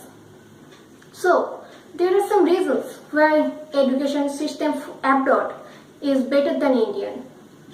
The total number of Indian students overseas increased from at least 22% in span of 16 years from 2000 to 2016. According to government data, 6,20,156 students went abroad in the last academic year, compared to 7,86,576 students in 2017 to 18, a fall of 21%. The education infrastructure is very good overseas. But recently, lawmakers of our country have realized the existing problems in our education system and they are trying to improve it. The central government has drafted a new education policy where they focused more on technical skills, practical knowledges, and extracurricular activities. But the existing education infrastructure in our country is not good enough, and we need a lot of effort to make it better. Our government needs more efficient and better teachers, professors to impart knowledge to the students in a better way. We all have to work hard together to make a difference in our education system.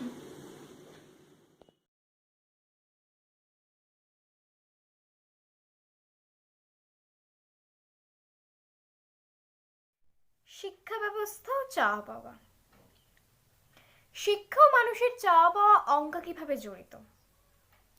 প্রত্যেক সন্তানের মাতা পিতাকে যদি জিজ্ঞাসা করা হয় যে সন্তানের ব্যাপারে আপনার চাওয়া কি, তাহলে হয়তো তারা একই উত্তর দেবে, যে সন্তান যেন মানুষের মতো মানুষ হয়। কিন্তু বর্তমান অবস্থা দৃষ্টিতে ভেবে দেখলে এই চাওয়া কি আমাদের প্রকৃত চাওয়া নাকি তথাকথিত? মনে হতে পারে মানুষকে আবার মানুষ হতে হবে কেন, সে তো মানুষই। কিন্তু মানুষই একমাত্র প্রাণী যাকে আবার নতুন করে মানুষ হতে হয়, অর্থাৎ তার ভিতরে থাকা মনুষ্যত্বকে তৈরি করে নিতে হয়। তাই জন্যেই বোধ করি মানুষের জন্য শিক্ষা দরকার, অন্য প্রাণীর জন্য নয়। মানুষকে প্রকৃত মনুষ্যত্ব দিয়ে মানুষ করে তোলার মাধ্যমই হলো শিক্ষা। এখন একটু ভেবে দেখি, আমরা আসলে কি মানুষ হতে চাই নাকি আমাদের চাওয়া অন্য কিছু? কারণ মানুষের চাওয়ার সাথে তার কর্মের একটি গভীর সম্পর্ক রয়েছে। বর্তমান শিক্ষা নিয়ে গভীরতায় দেখলে শিক্ষার্থী, শিক্ষক, অভিভাবক, অভিভাবিকা, কর্মকর্তা সকলেরই একটিই চাওয়া, ভালো রেজাল্ট, অর্থাৎ ভালো নম্বর, ভালো গ্রেড। শিক্ষার্থী তার পঠিত বিষয় থেকে কতটা জ্ঞান অর্জন করলো বা তার অর্জিত জ্ঞানের প্রতিফলন ঘটলো কিনা তা আমরা দেখি না। দুঃখজনক হলেও সত্য যে আমরা পড়াশোনা শিখি পরীক্ষায় ভালো নম্বর, ভালো গ্রেড পাওয়ার জন্য, সেখান থেকে গুণ অর্জন করার জন্য নয়। আমাদের চাওয়া তো আসলে পড়াশোনা শিখে বড় ডাক্তার, ইঞ্জিনিয়ার, অফিসার, বড় কর্মকর্তা হওয়ার, প্রকৃত মানুষ হওয়ার নয়। তাই আমাদের চাওয়াও যেমন, পাওয়াও হচ্ছে তেমন। এই অবস্থা দৃষ্টিতে আমাদের বিশ্বকবি রবীন্দ্রনাথ ঠাকুর বলেছেন, "The highest education is that which does not merely gives you information but also makes your life in harmony with all existence."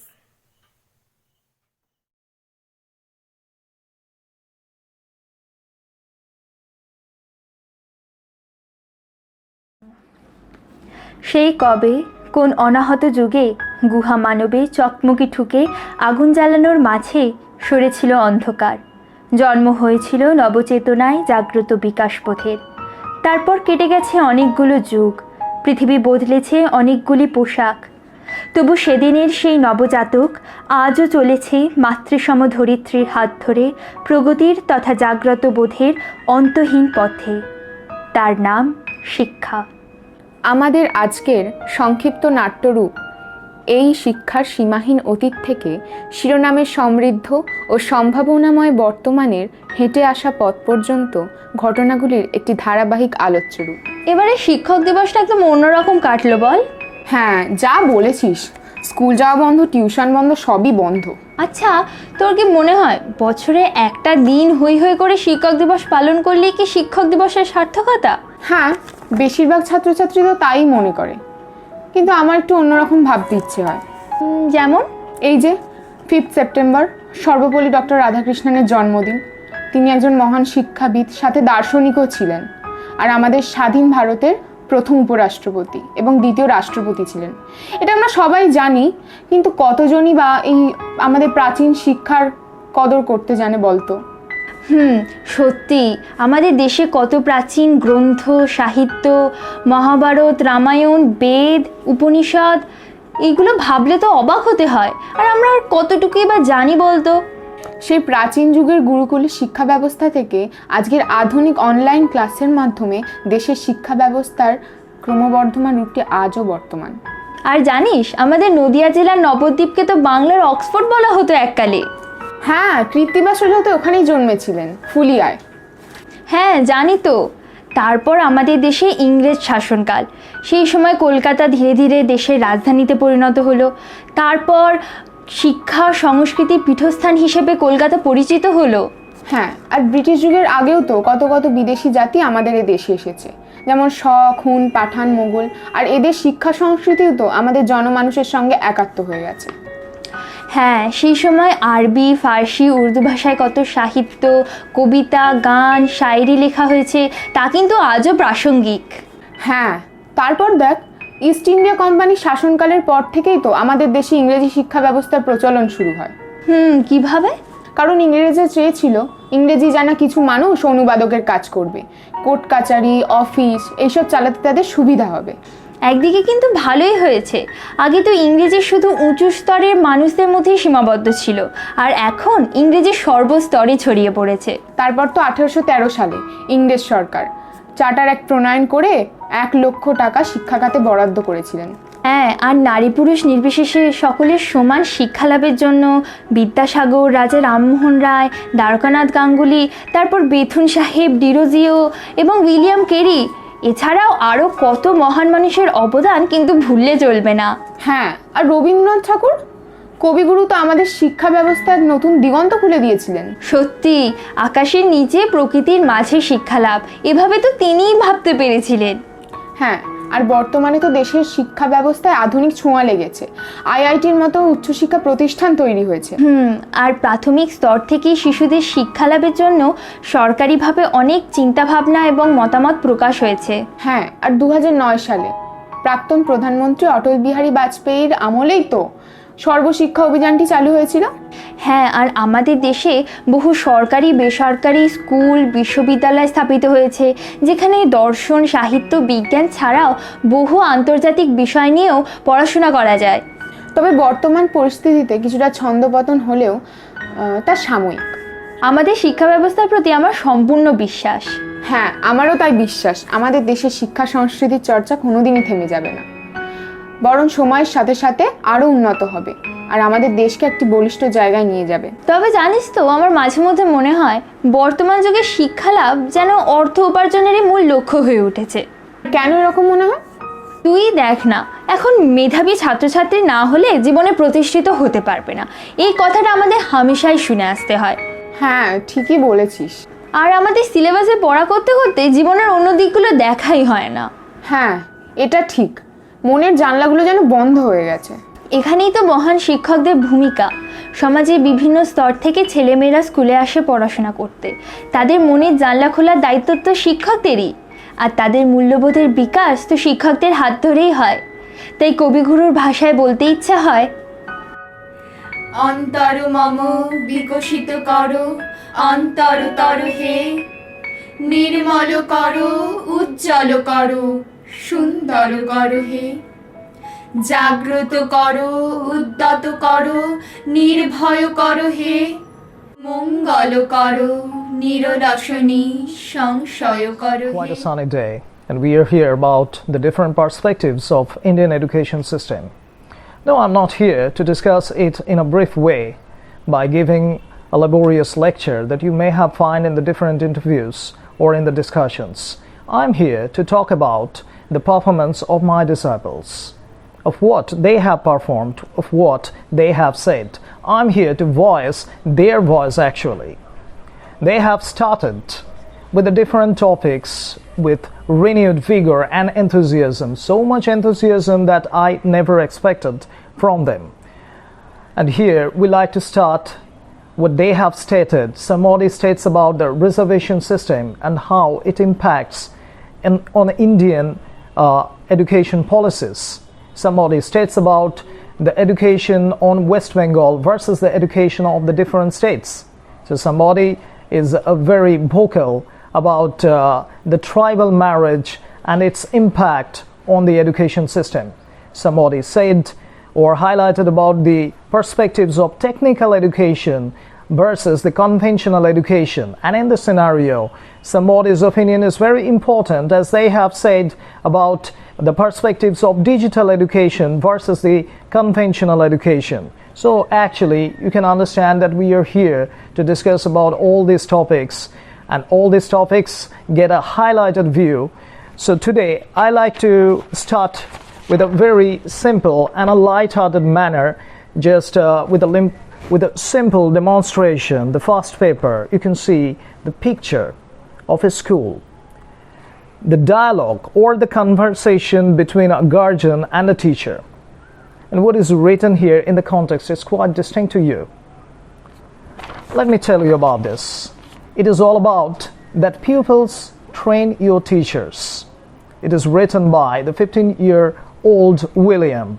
And I like to congratulate William to represent a different view of conversational style. Pupils train your teachers.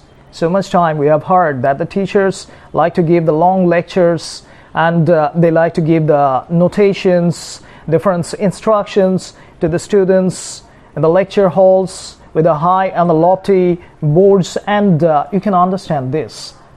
This is actually a different topic. Teachers should not always speak all about this. Sometimes they should listen to the students. Students are human beings. They are not robots. This is not about the artificial intelligence. They feel tired. They feel exhausted in the classroom.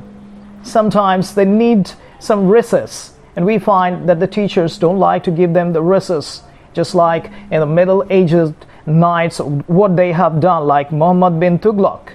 Now, I'm not here to definitely compare a teacher with Muhammad bin Tughlaq, but the fact is that when he came to the classroom, he appeared like this.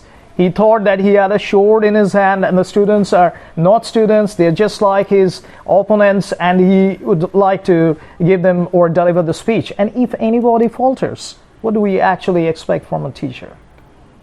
You'd give a sympathetic corner to the student.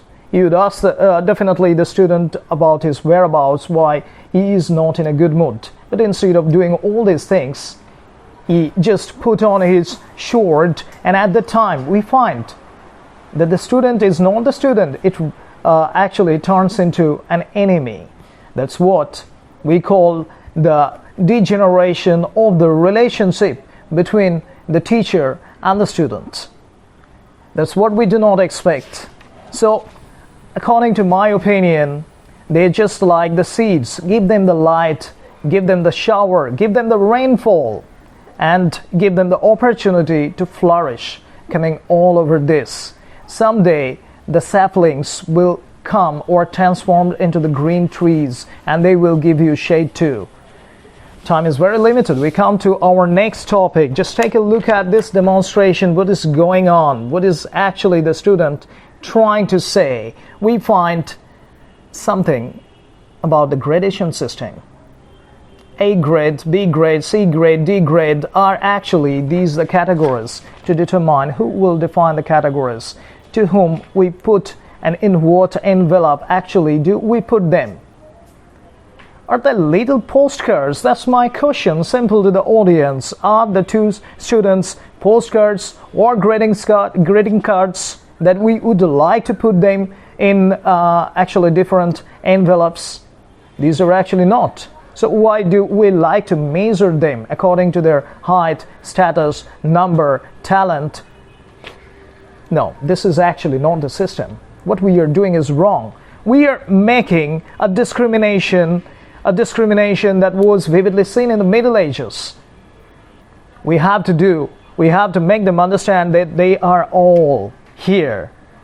Because the natural objects, if we just take a look at the stars, the sun, they do not discriminate. When the sun actually offers sunshine, we all bathe. So similarly, the atmosphere in a class, it is just the same. When they will find that the teacher is giving, the teacher is trying to look at them in the same way, he makes no discrimination. They will find the confidence, and which is the necessary thing, which is the backbone to gain knowledge. We come to the next topic, the gradation system that is very actually contrastive in our country. But if we come to the next topic, we will find this is all about the guardian meeting. This is all about the guardian meeting of what I'm talking about. In a guardian meeting, we find that the students, they are not given any importance. Some guardians are called and they are asked questions. They are asked cross questions by the different teachers. They feel really exhausted. They feel anxious. They feel nervous. The student was waiting outside the classroom and outside the staff room. He was or she was waiting with an eager glance what is going on between my father, my mother, and the teacher. If I'm talking about you, and if you are not present there, it is very ridiculous about whom I'm talking to then. You should be present. You are the client. I don't say that you are the customer, but you are the client. You have the right to be there. So in our education system, definitely, in the renewed education system, definitely, the students should be given wide access to the guardian meeting so that they can understand the different nooks and the corners. Why are they made aloof like the isolated islands? Okay, we come to the next topic, and if we find this is another demonstration, we will try to take a look at the cumulative view about this. This is all about the old versus new, about what somebody had said earlier. Why is it old? Why is it new? We find that the icons in a mobile phone, they are really lively. When we open the screen of the phone, we used to tap on the screen and a world actually opens. But in the blackboard, how does it happen that you approach the blackboard, you switch on or tap an icon that is given on the blackboard, and a vast universe opens or explores with a lot of possibilities. You will feel the charm. You do not feel that you are in a classroom. You do not feel that this is table, this is chair, or this is something else. You will feel something different. You are actually in a cosmological journey. That's what I'm talking about. Yes, You are guessing the right thing. The digital education system, that is the need of the hour, and that's what we want to point out. The fact is that the dull, drab, and the monotonous thing, they do not make any impact on our neurocells. They get dry. They feel bored. I'm talking about the 4K, I'm talking about the 3D or the 7D systems, if they are generated in the class, if the classrooms are made different, if we can find the map of the world, if we can find that the Egyptians are running through our classrooms, if we can find the topography of the Himalayan rainforest, if we can find that we are suddenly in the midst of a desert, of Thar desert, we don't have to listen to the textbooks again. We will listen to the good stories, just like the children would like to listen the lullabies at their night time. Definitely, we will come to the next topic. I don't suppose that you get bored with my discussion. So, that is not about the equation. That's definitely not about the equation. A student is showing something to a teacher and is asking the question if we have to go to the roundabout way to understand what is going on. No. The questions always have the answers. But if we go to a reverse way, do we not think that all answers that are put, they can also be asked like the questions, so that the teacher can give the answers? Why not student ask questions or student give answers and teachers have to find out the questions in reverse? Why is it always that you are on the desk and in a very orderly manner you will ask your students, look, X, Y, or Z, you just stand up and give the answer of my question? I don't suppose that this is audacity. What I suppose that this is something orderly. Definitely, this is discipline, but in another sense, there is no emotion of it. There is no emotion in it. You have to understand, and you have to get it. Sometimes you go to the classroom and the student will stand up and the students will ask, today is the day when you will give the answer for our questions. Today, we are not here to answer you. Sometimes you have to change the role, what William Shakespeare have written in the 7 Ages of Man, that we have to play the different roles and we have to understand those roles. Try to judge my point of view. Take considerations, take your time, take coffee, and try to understand again and again what I'm saying. Today you have to change the role and how you get fit to the role. We will definitely come to the next discussion. So again, another equation, and the same thing is being asked here. But there is quite a difference. What is the difference? Why is not the board digital? That's a topic. That's what I have discussed earlier. I have given a brief look to that thing earlier. If you are given all the data in a sharing mode, just like you find that a student has a very dull and dumb rucksack, and he comes from the school, he likes to throw the ball, throw the bag in the same way he throws the ball, just because it is a burden to him. It is not something friendly or amicable to him. A school bag, it is just like a burden which was given or attributed to the students. The students are like the Lilliputians, and they just like to throw the ball out of the court. They just like to denounce or renounce whatever they are given. Sometimes, if they are given the clues of what they are doing actually, they are given the free rein, they are given a board, some datas. The datas will be automatically shared on the different desks and they will give the answer, because the students only throws the bag in order to get the laptop, the tablet, the phablet, or some Android devices on their lap so that they can find their heaven. No, you don't get it. I'm not talking about PUBG.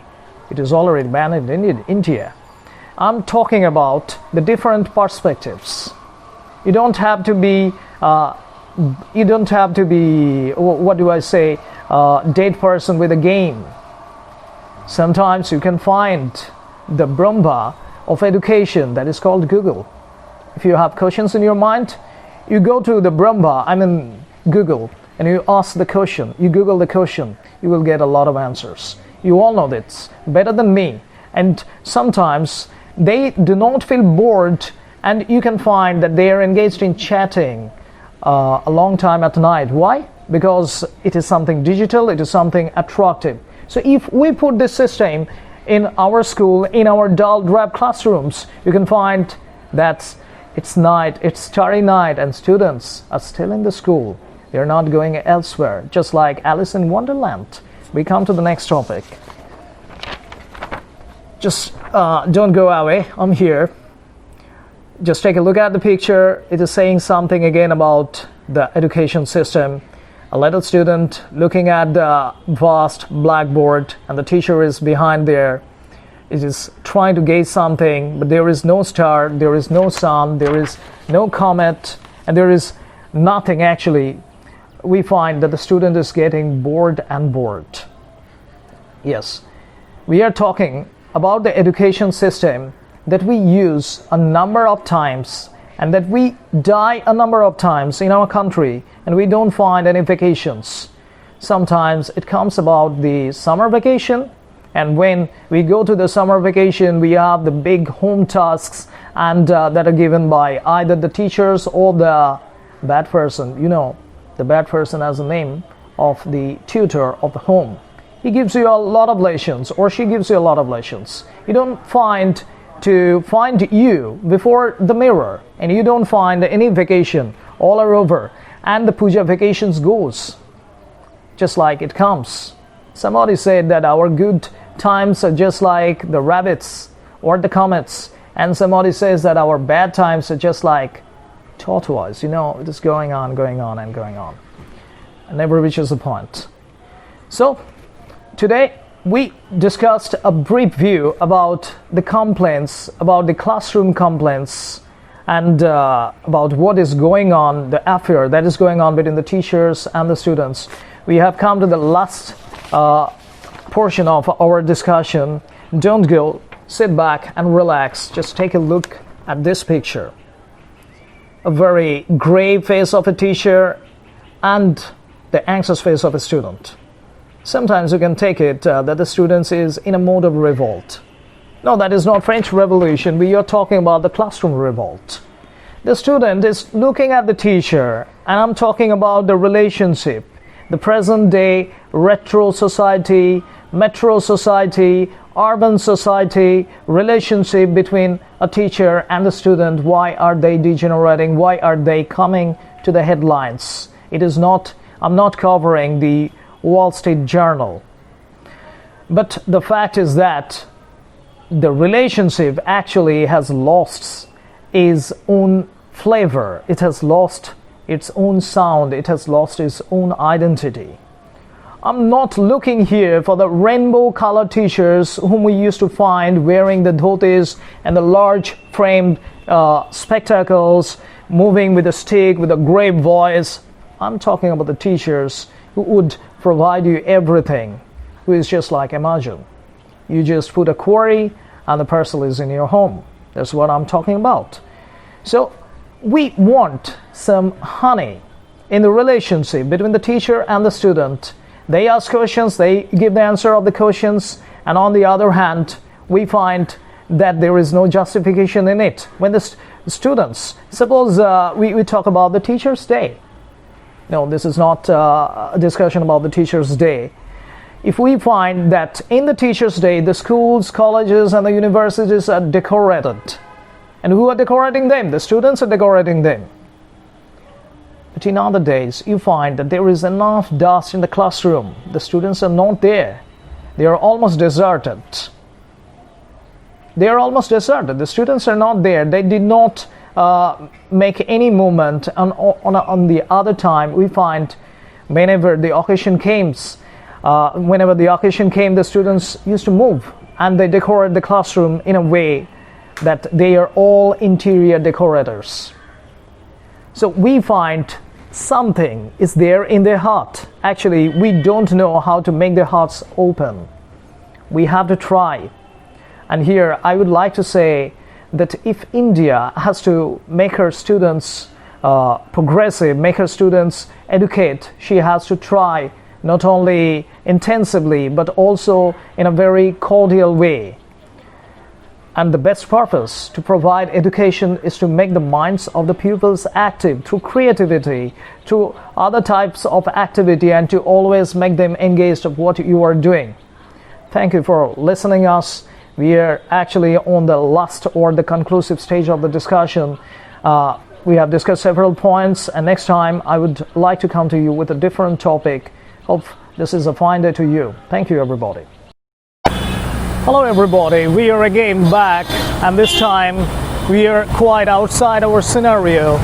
We find that there is no four wall, there is no roof, and we are actually in an open landscape, and this is what we call the out of syllabus approach, and that is very popular in India today.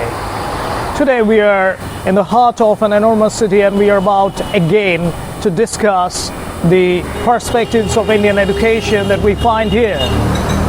The factor is that this is a semi-urban, or you can say this is an urban atmosphere. After 73 years of independence, India has got only 82% of its citizens educated. But the factor is that there is again a discrimination in between the male and the female ratio that we find the discrimination will remain. But if you take a look at the street, you will find different types of vehicles, different types of people wearing different costumes, different dresses as they represent their economical standard.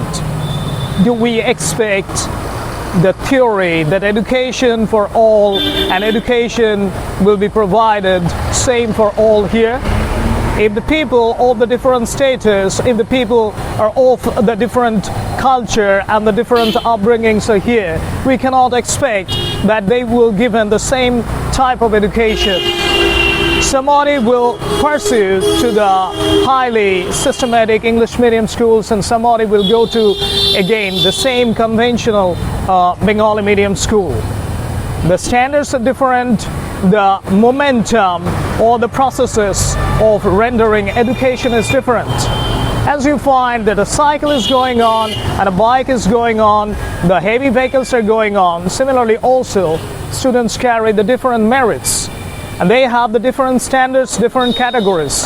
Can we expect that they will have the same type of education in India? No, we finally cannot expect this. I'm here to talk about the different types and the different statistics of West Bengal that we find here. West Bengal has a high ratio of 82% of educated people. And the rate of literacy is quite high here in comparing to the other states. We find that West Bengal is the 6th richest state in the economic ratio in India. And we also find that the Calcutta University, Jadavpur University, Presidency, which is nowadays the autonomous, given the status of the autonomous university, they have maintained the category and the standard of the education of the people of Bengal. You can find this type of atmosphere. You can expect the tutorial homes, you can expect the different types of gadgets that are provided in pursuing education here. You can find the light in the part of the city, and you can also find the different type of scientific provisions here.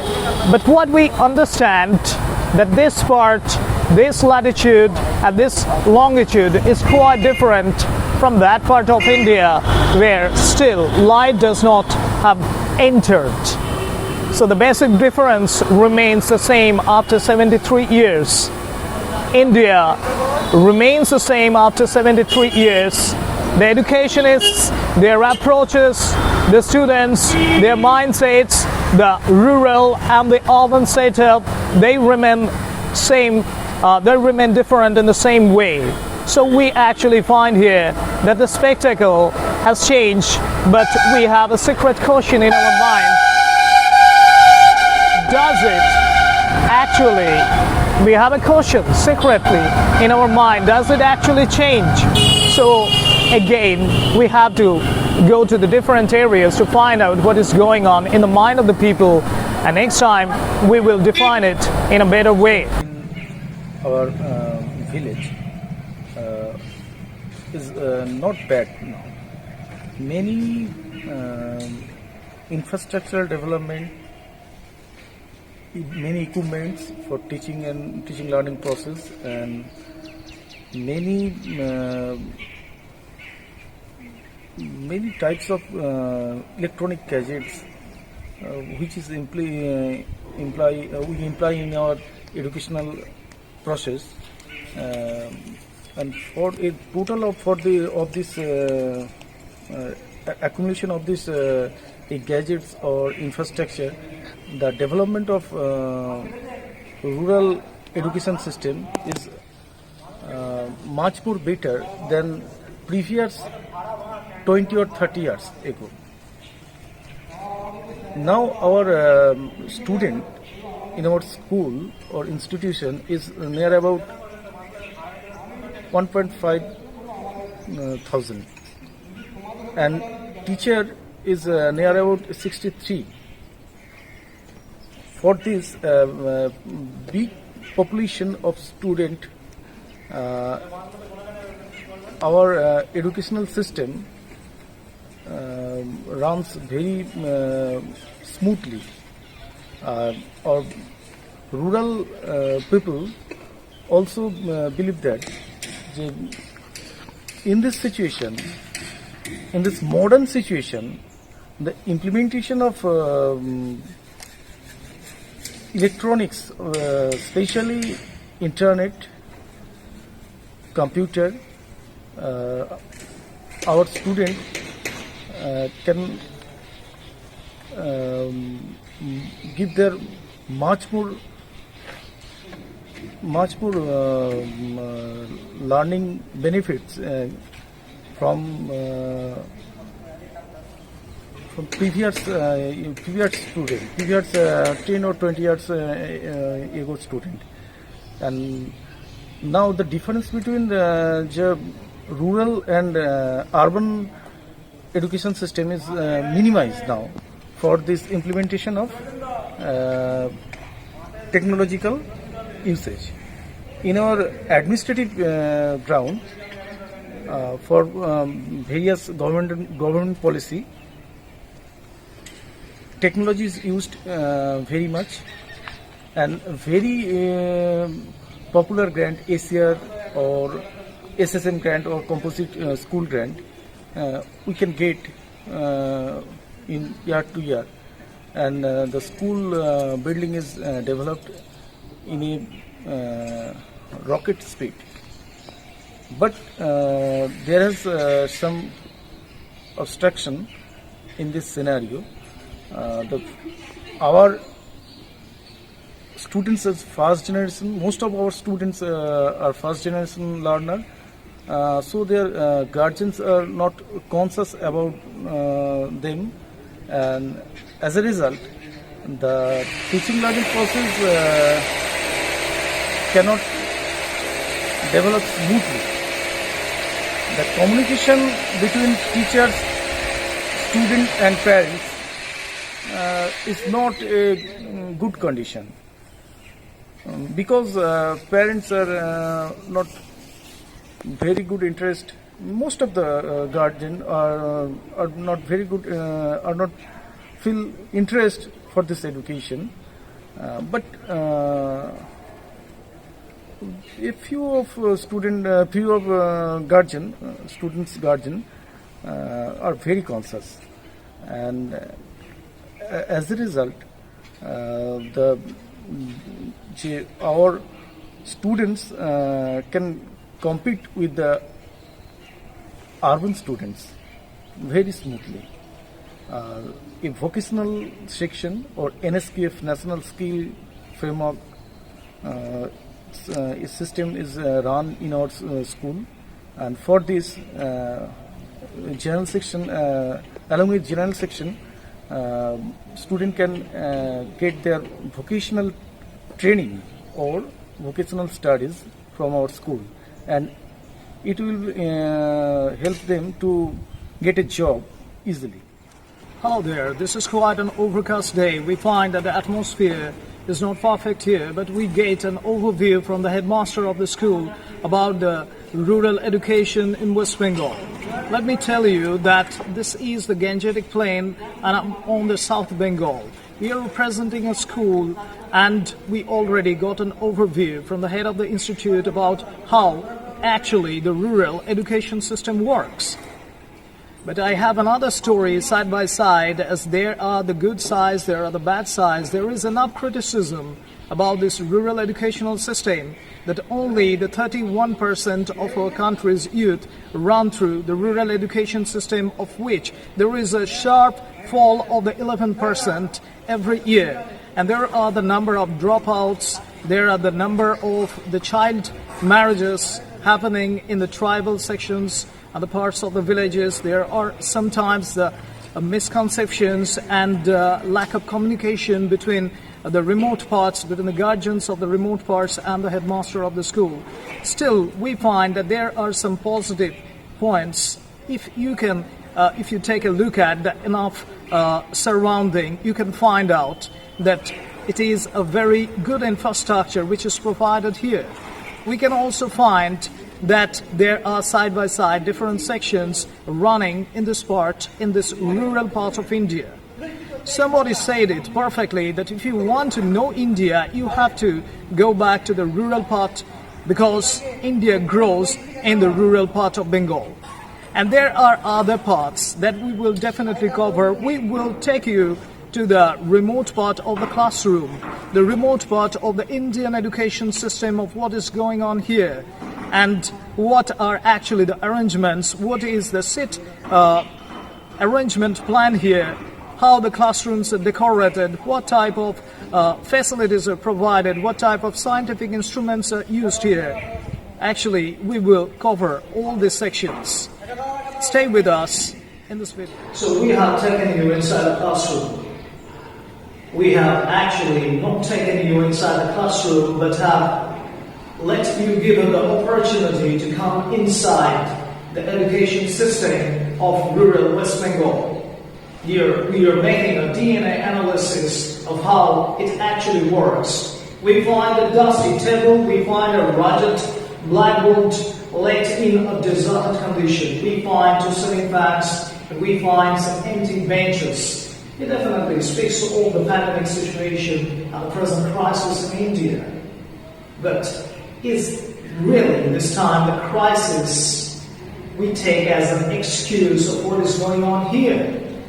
We will compare it definitely to the other parts of the country, basically to the urban parts, and for those students who are curious to know about the system of rural West Bengal.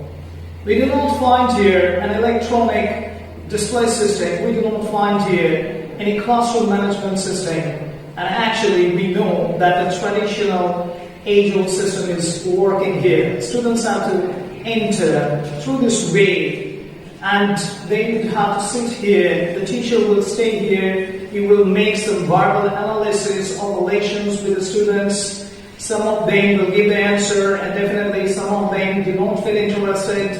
We find that some of them will really look outside the window, and they do not actually finish the relations here.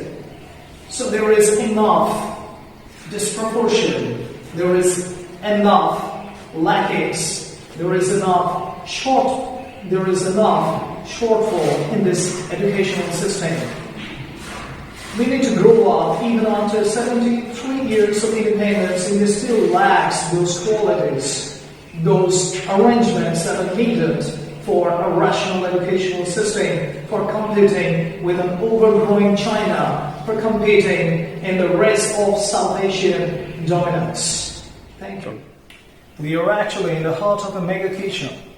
Actually, this mega kitchen is provided by the government of India for the arrangement of the midday meal system that is the largest of its own kind. More than 12 lakh schools in India continue this system, running about some 1.20 million students, and which is a world record, we can say. We find a large cauldron we find other utensils and we find the set arrangement plan right there. Actually, this is a system which is spectacular in its own kind. In other countries, especially in the Western Europe, nobody can think about running such a system. India, which is suffering poverty, which is suffering from the pangs of poverty, is actually trying to rectify her errors after 73 years of independence. Definitely, education and poverty cannot go hand in hand. Somebody had said rightly, some poet had said rightly, that a hungry child does not know what education is. To him or to her, food is the most important supplement. So that's what we find here. Definitely, it is not the spectacular part of a city or of a large city where we can find everything which is dazzling, but we can find here the minimum opportunities to sustain life, and that India can grow up with all these facilities. That's what we can expect here. Thank you.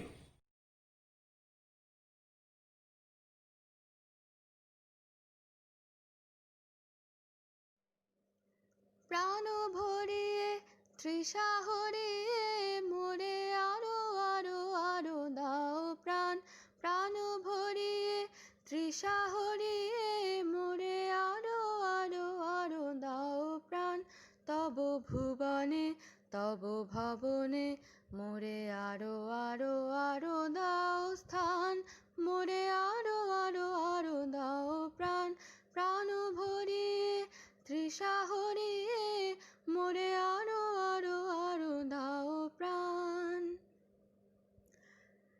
আরো আলো আরো আলো এই নয়নে প্রভু ঢালো আরো আলো আরো আলো এই নয়নে প্রভু ঢালো সুরে সুরে বাঁশি পুরে তুমি আরো আরো আরো দাও তান মোরে আরো আরো আরো দাও প্রাণ প্রাণ ভরিয়ে তৃষা হরিয়ে মোরে আরো আরো আরো দাও প্রাণ প্রাণ ভরিয়ে তৃষা হরিয়ে মোরে আরো আরো আরো দাও প্রাণ আরো বেদনা